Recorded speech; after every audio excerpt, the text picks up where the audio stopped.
গাজায় নির্বিচারে গণহত্যার অপরাধে আন্তর্জাতিক অপরাধ আদালতে অভিযুক্ত ইসরায়েলের প্রধানমন্ত্রী বেনিয়ামিন নেতানিয়াহু এবার মার্কিন মাটিতে গ্রেপ্তারের হুমকির মুখে পড়েছেন। আগামী সেপ্টেম্বরে জাতিসংঘ সাধারণ পরিষদের অধিবেশনে যোগ দিতে নেতানিয়াহুর নিউ ইয়র্ক সফরের কথা রয়েছে। তবে নেতানিয়াহু নিউ ইয়র্কে পা রাখলেই তাকে গ্রেপ্তার করা হতে পারে বলে সাফ জানিয়ে দিয়েছেন নিউ ইয়র্ক সিটি নবনির্বাচিত মেয়র জোহরান মামদানি। বৈশ্বিক মানবাধিকার আইনের প্রতি দায়বদ্ধতা থেকেই একজন কট্টর ইসরায়েলি সমালোচক হিসেবে এই কড়া অবস্থান নিয়েছেন মামদানি। মার্কিন প্রেসিডেন্ট ডোনাল্ড ট্রাম্পের অন্যতম ঘনিষ্ঠ মিত্র হওয়ার পরেও নেতানিয়াহুকে খোদ নিউ ইয়র্কের মাটিতে গ্রেপ্তারের হুমকির বিষয়টি আন্তর্জাতিক অঙ্গনে ব্যাপক তোলপাড় সৃষ্টি করেছে। বেনিয়ামিন নেতানিয়াহুর বিরুদ্ধে প্রধান অভিযোগ হল তিনি গাজায় আন্তর্জাতিক মানবিক আইন লঙ্ঘন করে ব্যাপক যুদ্ধাপরাধ এবং মানবতাবিরোধী অপরাধ সংগঠিত করেছেন।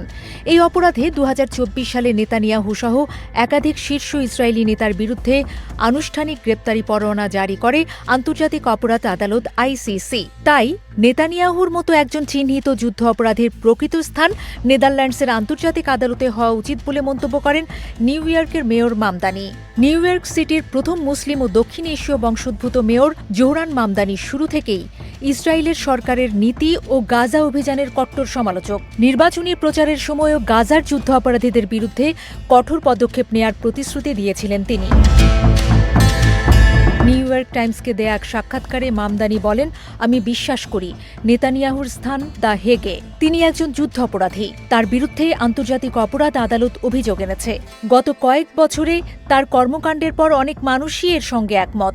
মামদানির বক্তব্যের তীব্র সমালোচনা করেছে যুক্তরাষ্ট্র ও ইসরায়েলের কর্মকর্তারা। নেতানিয়াহুকে নিয়ে মামদানির এই বক্তব্যকে নিছক রাজনৈতিক নাটক বলে মন্তব্য করেন জাতিসংঘে যুক্তরাষ্ট্রের রাষ্ট্রদূত মাইক কল্টাস। তিনি বলেন, যুক্তরাষ্ট্র আইসিসির সদস্য নয়। এছাড়া নেতানিয়াহুর বিরুদ্ধে আইসিসির কোনো রায়কেও স্বীকৃতি দেয়নি যুক্তরাষ্ট্র। তাই নেতানিয়াহুর বিরুদ্ধে এই ধরনের গ্রেপ্তারি পরোয়ানা মানার কোনো বাধ্যবাধকতা যুক্তরাষ্ট্রের নেই বলেও বিষয়টি উড়িয়ে দেন তিনি। অন্যদিকে নিউ ইয়র্কে গেলেই গ্রেপ্তার করা হবে এমন বক্তব্য নিয়ে মোটেও উদ্বিগ্ন নন ইসরায়েলি প্রধানমন্ত্রী নেতানিয়াহু। নিউ ইয়র্কে যাওয়া নিয়ে সপ্তাহের শুরুতে একটি রেডিও সাক্ষাৎকারে এমনটাই জানান তিনি। অন্যদিকে জাতিসংঘে ইসরায়েলের রাষ্ট্রদূত ড্যানি ড্যানন জোর দিয়ে বলেছেন, নেতানিয়াহু পূর্ণ মর্যাদার সঙ্গে নিউ ইয়র্কে আসবেন। সেই সঙ্গে গর্বের সঙ্গে জাতিসংঘের সাধারণ পরিষদে ভাষণ দিয়ে ইসরায়েলের সত্য বিশ্বের কাছে তুলে ধরবেন বলেও দাবি করেন ইসরায়েলি রাষ্ট্রদূত।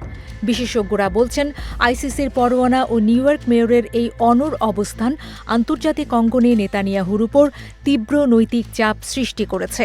তবে মার্কিন আইনি সীমাবদ্ধতা ও ওয়াশিংটনের আপত্তির কারণে এই গ্রেপ্তার প্রক্রিয়া বাস্তবায়নের চেয়ে রাজনৈতিক প্রতীকী বার্তা হিসেবেই বেশি জোরালো ভূমিকা রাখছে বলে মনে করছেন তারা।